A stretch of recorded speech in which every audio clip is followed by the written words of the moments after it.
Assalamualaikum warahmatullahi wabarakatuh. Halo anak-anak, apa kabar semuanya? Semoga kalian dalam keadaan sehat walafiat ya. Nah, sekarang Ibu akan memberikan pelayanan bimbingan konseling mengenai kasus bullying.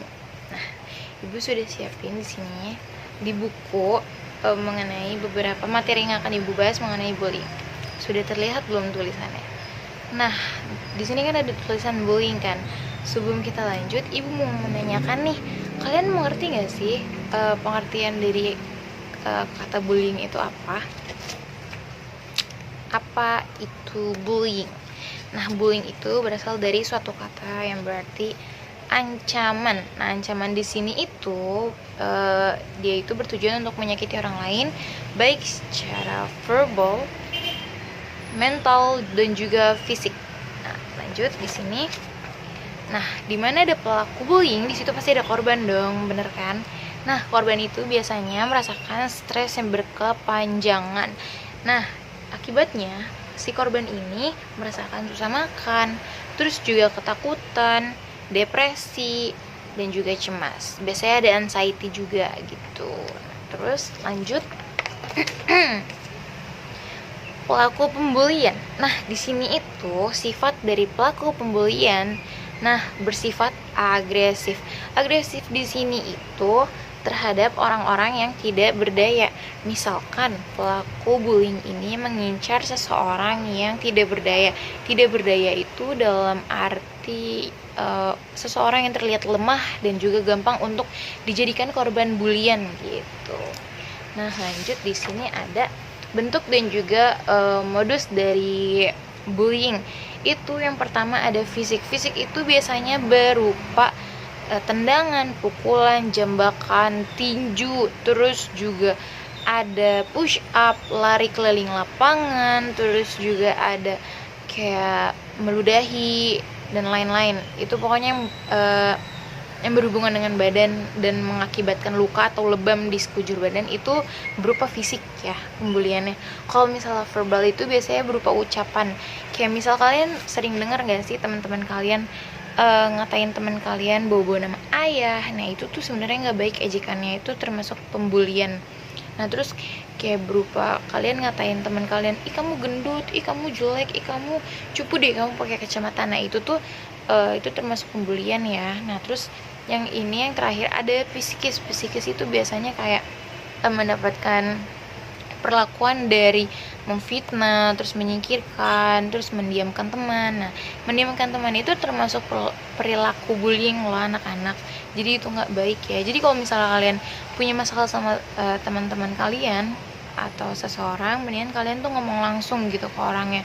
Kalau misalnya ada masalah gitu, daripada mendiami ya kan, itu kan termasuk kasus bullying, itu nggak baik gitu.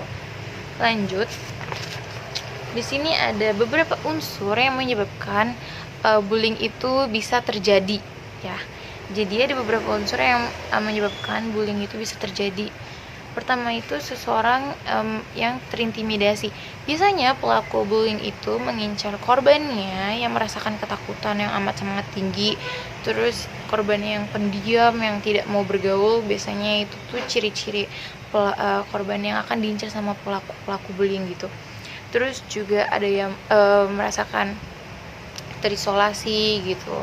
Nah, biasanya itu unsur yang bakal terjadinya bullying berkelanjutan gitu. Nah, terus yang kedua itu ada perilaku yang dilakukan secara berulang-ulang oleh pelaku.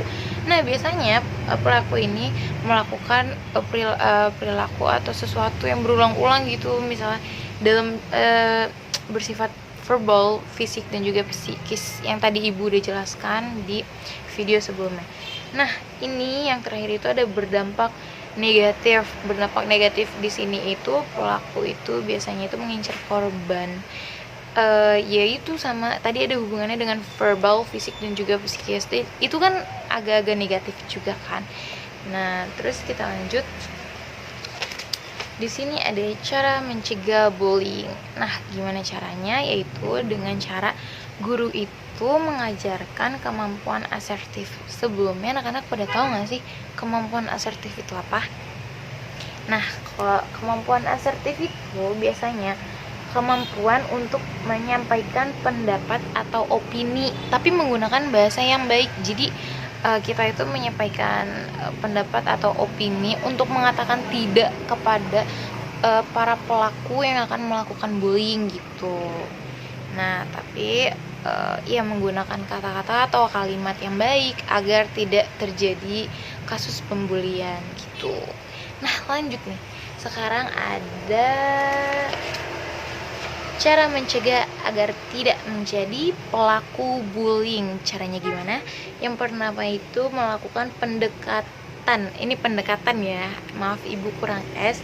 Ini ada pendekatan. Di sini pendekatan itu secara persuasif atau personal kepada pelaku bullying gitu. Nah, yang kedua ini ada komunikasi. Nah, biasanya pelaku bullying itu selalu melakukan bullying itu karena adanya kurang komunikasi gitu antara pelaku dan juga korban ataupun orang-orang di sekitar. Yang ketiga itu ada penegakan peraturan. Nah, di sini itu biasanya itu penegakan peraturannya itu yang menegakkan itu dari peraturan di mana si pelaku bullying itu melakukan bullying. Misal nih di sekolah nih biasanya itu nanti ada peraturannya sendiri gitu, gimana caranya untuk guru atau kepala sekolah memberikan sanksi kepada si pelaku bullying ini gitu. Jadi biar kedepannya itu kasusnya itu bagaimananya, jadi mengikuti peraturan yang ada di sekolah gitu. Nah, terus ada cara menyelesaikan kasus bullying. Ini yang terakhir, biasanya cara menyelesaikan kasus bullying itu dengan cara komunikasi antar pelaku dan juga antar seseorang yang menjadi korban gitu. Nah, misalnya nih, Ibu ambil contoh pelaku bullyingnya itu terjadi di sekitar sekolah. Nah, jadi yang harus bersangkut pautan di sini adalah komunikasi antara pelaku, orang tua si pelaku, guru, terus juga korban dan juga orang tua dari korban.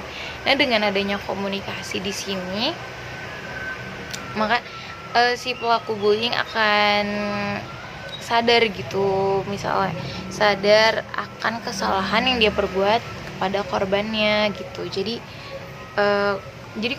komunikasi di sini itu benar-benar gimana ya, benar-benar penting banget buat si pelaku bullying gitu. Biasanya kalian tahu nggak sih pelaku bullying itu melakukan kekerasan karena adanya beberapa unsur, misalnya si pelaku ini kurang perhatian atau kurang kasih sayang dari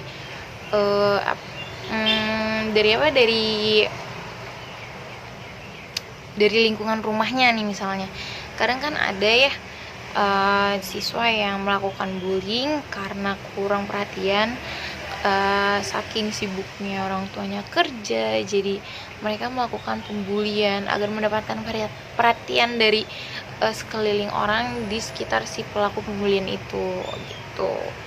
Nah, terus ya gimana caranya? Ya itu tadi, komunikasi dari awal. Jadi komunikasi itu benar-benar penting banget buat menyelesaikan setiap permasalahan gitu.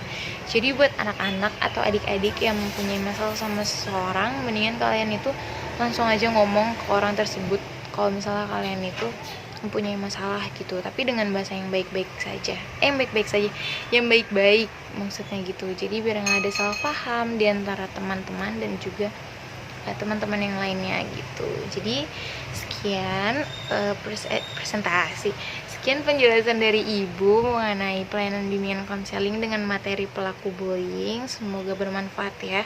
Maaf kalau misalnya Ibu ada kata-kata atau kalimat yang kurang bisa untuk adik-adik pahami di sini. Kurang lebihnya Ibu mohon maaf. Wabillahi taufiq wal hidayah. Wassalamualaikum warahmatullahi wabarakatuh.